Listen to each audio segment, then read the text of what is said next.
It's Friday, so you know what that means. Here's another edition of Ask GCN Anything. Coming up today, what do professional cyclists do when they finish their racing career? I shall refrain from mentioning the obvious, which is talking utter gibberish here on YouTube. Also, how do you combat speed wobble? How do you change gears at the front without spinning out? Are you allowed to wear pro team kit as a non-pro rider? And baggies or lycra for gravel riding? This question came in from James Cycle Can. What do pros do after they retire? And it's a really interesting subject and one that I've thought a lot about since I retired myself. After all, a lot of pros retire each and every year, and there are only so many career spots within the sport itself. So what does everyone else do? Well, I should start by giving some examples of riders who have stayed within the sport. There are many of them, of course. Manuel Quinziato retired late last year.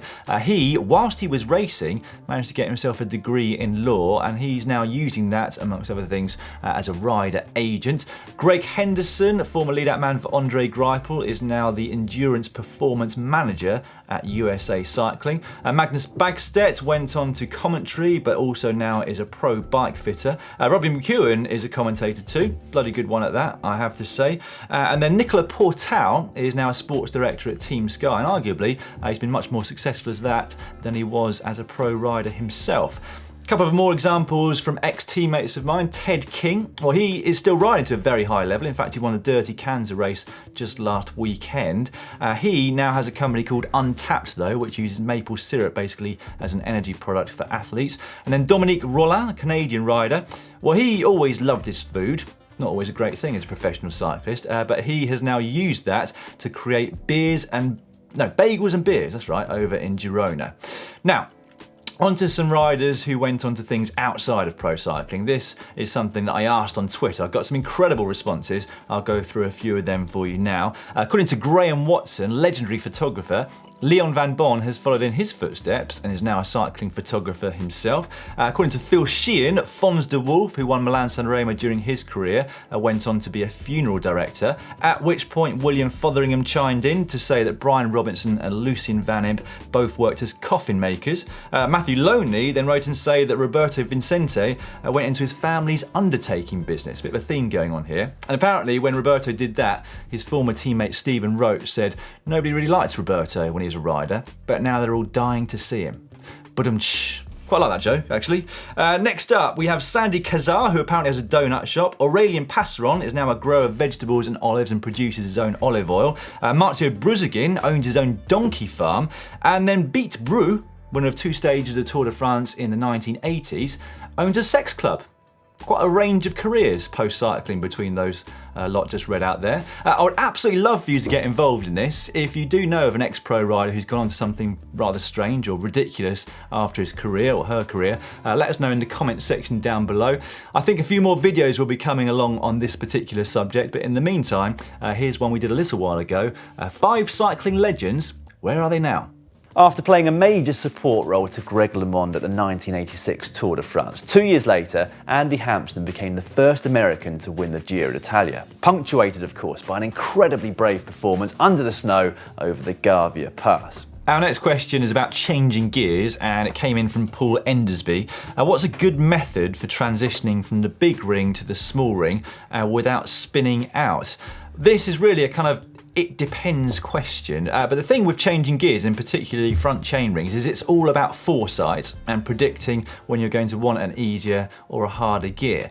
So examples of that are, of course, when you begin a climb, or indeed when you come to a junction and you want to make sure you're in a gear that will make it easy for you to start from a standing start. When it comes to climbing, well, if you're going on a straight road and it's just gradually going up, at the point at which you feel like you should no longer be in the big ring, what you want to do is change onto the small ring, but simultaneously change down 2 gears on the rear cassette, 2 gears smaller. And that should see you roughly in the next ratio up, so you're not going from grinding to suddenly spinning, which can be very uncomfortable indeed.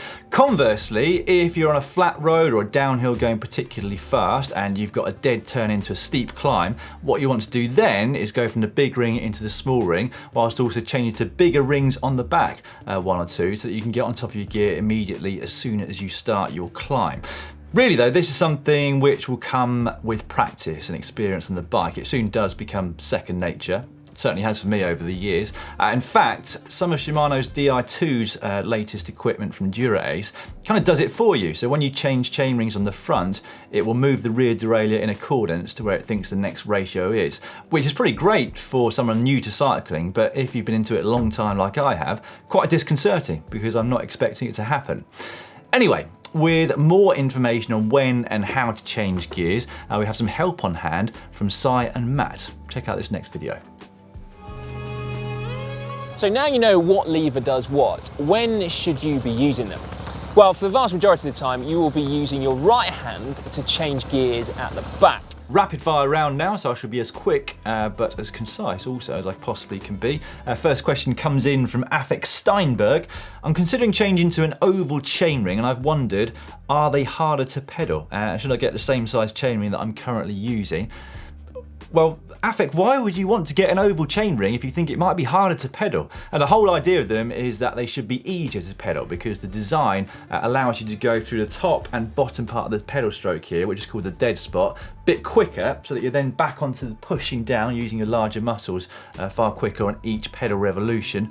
In terms of chainring size, well, I was on oval chainrings from Rotor for a few years when I was racing. I used exactly the same chainring size, so 53 by 39 at the time. I know that asymmetric rings that are slightly more extreme in their shape, they do recommend going up one chainring size higher. So if you're on a 53, for example, you would go on to a 54. They are, of course, what Chris Froome uses and has done for all his Grand Tour wins. Aaron on Twitter, I don't ride my race bike that often and I'm concerned about the seat post seizing. It's a carbon post in a carbon frame. What's the best way to prevent it from seizing? I don't think not riding your bike as much is going to mean that it's going to get seized more quickly. I could be wrong on that. Let me know in the comments below if I am. However, what the general rule of thumb is, according to John Cannings, is that if the seat post slips and it's carbon on carbon, use carbon gripper paste. If you're using a carbon post that does not move when the clamp is properly taut, you don't need to apply anything. However, if you're using an alloy seat post, it's always best to use some kind of grease to prevent it from seizing up. Steel especially, of course, as well. And if you are using steel on steel, just make sure that you take the seat post out every so often, mark the saddle height, re-grease it and make sure that it's not seized inside the frame. Next up from Matt McD. The reach of my bike is too far for me. Could I turn my saddle post around to be more comfortable on the bike? Will it work and will it not damage the bike? I also don't want to get a shorter stem. Yeah, you can absolutely do that if you want. In fact, there are some pros out there who choose this exact method. Adam Hansen is a rider who springs to mind. He is governed by the UCI rule. It dictates that the tip of the saddle has to be 5 centimeters behind the center of the bottom bracket, but he does slam it forward as much as he can do. You are not governed by that, so you can go as far forward as you want. The only thing I will say is that it does change your bike position, of course, quite significantly. So it might be something that you want to do gradually so that your muscles, etc., have got time to get used to that vastly different position. Next up from Nathan B. Has road cycling attire been discussed? Is it skin tight lycra for the road or baggies for the gravel? What's the etiquette here? I'm absolutely sure that this has been discussed, possibly even here on GCN, I'm not entirely sure. But whatever the result of that discussion, ignore them and listen to me now. Doesn't matter what you wear whatever you're comfortable with, whatever the discipline is. It might be that you've spent years on the road in lycra and you're very comfortable in that tight-fitting lycra clothing. If you are, wear that when you're doing road. If you've come from a mountain bike background and you've got used to wearing baggies and you're comfortable in them, then wear them. Really doesn't matter, and don't care what other people say, even if they diss you. I know I'm probably too old to use that word, but it's all about being comfortable in your own skin and in your own lycra or baggies, whatever that might be. Feel quite strongly about that. And we've got another question along similar lines actually from Peter Stafford. What is the etiquette about wearing pro team jerseys as a fan? Is it like football where you wear your favourite team's jersey as a show of fanship, or are team jerseys seen as something that you need to earn? Again, don't worry, Peter. If you like a particular team's kit because it looks great or you want to support them, go for it. Or if it's cheaper because it's on sale than something without any branding on it, then don't worry. And if people diss you, use that term again, just ignore them and say, well, I'm comfortable in this. It's what I want to wear. Leave me alone to do it. I get really fed up with people that say that there's all these different rules that you have to adhere to as a cyclist of different disciplines. Although I am quite vain myself and I do adhere to quite a few of these rules. Nevertheless, do what you want. Finally, from P. Bass Red. Helmets are important, so how do you protect them when you are traveling? Well, I've always tended to keep mine either in my hand luggage or indeed strapped to my backpack if there's not enough room inside. That way you can, well, basically govern yourself how much it gets hit, etc. What you don't know is if you put it in your suitcase, whether something else is going to land on top of it, because baggage handlers aren't particularly careful with your luggage. It's fine if you've got a hard case, of course. If you've got a soft case and you need to put your helmet inside, put it somewhere in the middle so that it's covered by lots of clothes and therefore lots of padding, and then you should be okay. Already on to our penultimate question for today. It's a nutritional one and it comes in from Remy. If you can't follow the eat 3 hours before cycling rule, would a light meal or snack just before riding be a good substitute? Well, the very quick answer to this is yes. That 3 hour rule will generally refer to quite a large meal as opposed to just a light snack. Of course, not everyone's got 3 hours to spend waiting around to do a ride after they've eaten a meal. The tolerance of a large meal, or indeed the proximity of it to your exercise, is very much individual preference, or basically how much you can tolerate. That will also depend on how intense the exercise is going to be. If it's really intense, you might get some stomach problems if you eat too close to it. If it's a fairly relaxed ride, you could probably eat half an hour before and not have too many problems. In terms of a good pre-ride meal or snack, well, you want to focus, of course, on carbohydrates for this. Now, you can put some fat and protein in there as well, but just be careful with this. That does take longer to process and digest if you include that in your pre-ride meal. So you have to experiment to find out exactly what works for you and what you can tolerate. What should you consume before cycling then? Well, if you are going to have a small snack fairly close to your ride, we would recommend some simple carbohydrates because they are going to be ingested far quicker and easier and get some sugars going into your bloodstream a lot quicker too. So things like white rice or pasta, or indeed a ripened banana should work pretty well for you. For a longer event, you should also remember that on-bike nutrition is equally important, so you should be able to get 40 to 60 grams absorbed of carbohydrates per hour whilst you're out on the bike to avoid the dreaded bonk. Speaking personally, that 3 hour rule for me really only applied to racing, which was of course pretty intense. Whilst I was at home training, I'd often get up at 8 and have breakfast and be out on the bike for 9 or 9:30 and never really had any problems. So again, it's just experimenting yourself, finding what works for you. You might find that you can have a full-blown meal an hour and a half before riding and you'll be absolutely fine. Anyway, as you know, I'm no expert on this, but a man who is Professor Asker Joikendrup, and recently Emma Pooley went up to see him to answer some of your nutritional questions, so I thoroughly recommend watching the video with him. Is there a meal blueprint plan to reduce fat percentage? If there is, please tell me. Yeah, I like the way the question is asked, but I think, well, first of all, I think it's always a combination of exercise and eating. It's the two that you need. Our final question this week comes in from Aldrin Sta-Anna.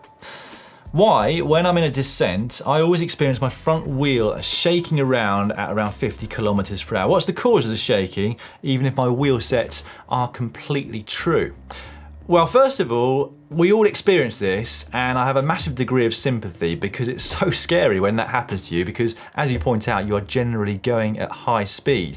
In terms of what causes this speed wobble, people don't seem to really know, or at least they're not in 100% agreement as to what causes it. Some people suggest that something might be slightly out of alignment, whether that's your frame and forks or indeed the wheels on the frame.